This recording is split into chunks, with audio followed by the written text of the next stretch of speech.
Shalom and welcome to another in our series of podcasts from Temple Beth Am, a dynamic center for conservative Judaism in Los Angeles. This is a recording of Parenting Through the Parsha with Rabbi Matt Shapiro. I've found over time that the stretch of time between when day camps wrap up and school gets underway to be a particularly challenging time as a parent for a couple of reasons. One is the day-to-day challenges of the schedule and the scramble to make sure that the kids have something to do because the two of us work full time. So just making sure that the kids are occupied and safe and cared for is one series of variables to solve for. And part of it is also that it's disruptive to the kids. They're out of their schedule. They're not seeing friends as much. They're not around their peers consistently. It's just a tough stretch. And one of the ways that sometimes shows up, and we've really been living it the past week plus, is that bedtime is just really tough.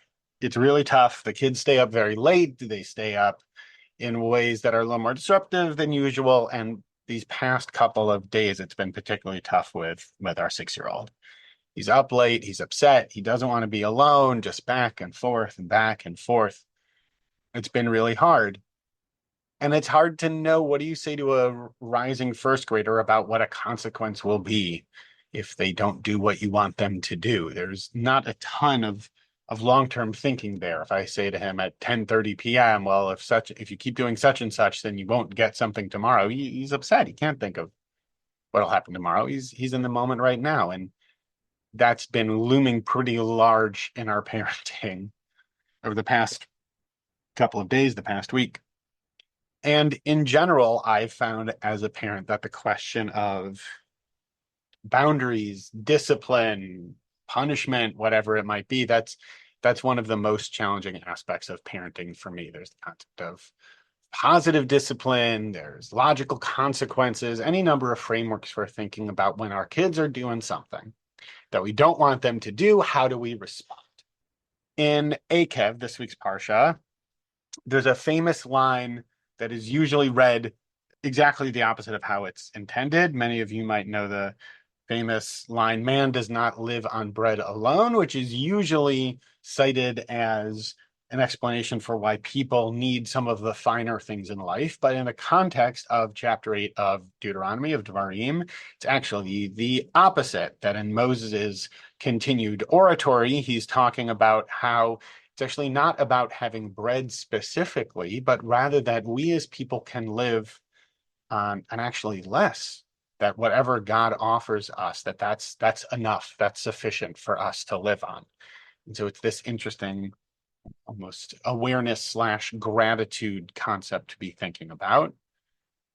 And as the passage continues, there's this sense that it says in verse 5, God disciplines you as you discipline your son. That's how it's usually translated.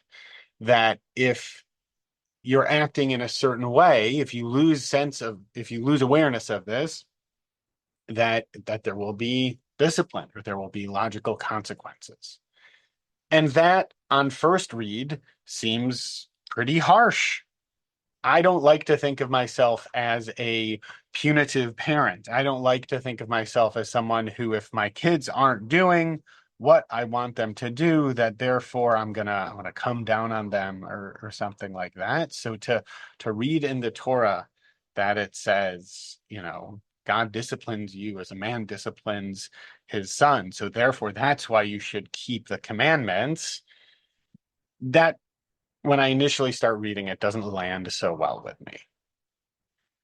I found an interesting midrash, an interesting rabbinic explication of this verse that resonated more with me, where it's out of Sifrei, an old midrashic collection that Rabbi Meir taught on this verse, that you and your heart, saying this is what Moses is saying parenthetically, you and your heart know what you have done, and that the afflictions, these challenges that God has brought upon you are disproportionate in leniency to the sins that you have committed.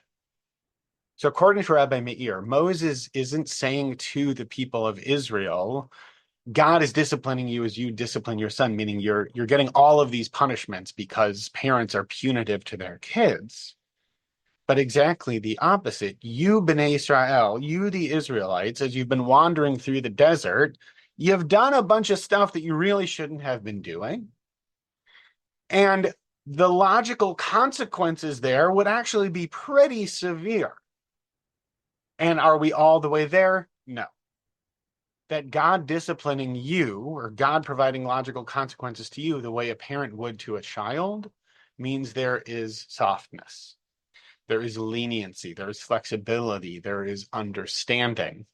And that's why things have unfolded the way that they have. If there was an evened out balance sheet, an evened out scale, the consequences would seem far more dire. And that's actually not the case. I still have some theological issues with behavior X leads directly to theological output Y. That's not generally how I think about things.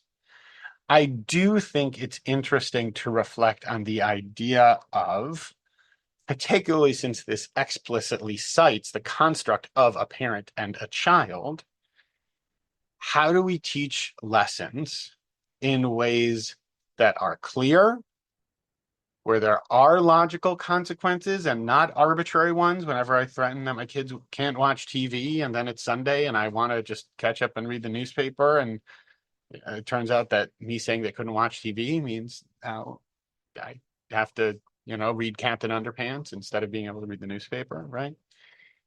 How do I teach a lesson in a way that it's not punitive, it's logical, it doesn't seem to just come out of nowhere, and it is both loving and also boundaried? In fact, the boundaries are one way of showing love. It's not anything goes, and it's also not harsh. It's not arbitrary, and it's also not so drastic or dramatic that totally eclipses any lesson you might learn. But I do think that part of what's nice about this passage is that Moses rather, sort of advocating for what God has done, Moses is being very clear about why this is happening. And sometimes that gets lost, particularly for me. If I'm feeling agitated, if I'm feeling upset, the choices that I'm making or the way in which I'm communicating why I'm doing what I'm doing, that's not always particularly clear. Sometimes that does get lost. And so here it's laying out, what does it look like for there to potentially be some age-appropriate, as it were, communication about what's happening and why it's happening? And I think that's a really interesting lesson to think about here, that what's being laid out is, here's why this is happening, and here's some real communication about the thinking behind it. And so the language of the Torah through the lens of this midrash is modeling something that strikes me in terms of my own parenting as something that feels valuable. It's not easy to figure out what needs a more strict approach and when there needs to be a more lenient approach, and when there should be that clear explication of the thinking behind an action, and when sometimes just needs to happen because that's why it needs to happen. But I think those dynamics and those tensions are very much alive in this verse and the commentary on the verse. And hopefully through that, we're seeing something about how to consider what clarity and transparency and communication can look like with our kids, with our co-parents, within ourselves, for thinking about when we miss the mark or when our kids miss the mark. How do we come up with consequences that are clear, that are loving, that are honest, that help to hold boundaries, and that, again, that by holding those boundaries, that is in fact a way in which we can show our love. You have been listening to another in our series of podcasts from Temple Beth Am, a dynamic center for conservative Judaism in Los Angeles. If you enjoy these podcasts, we invite you to write a review on the Apple Podcast site or wherever you get your podcasts. For more information about Temple Beth Am Los Angeles, go to tbala.org.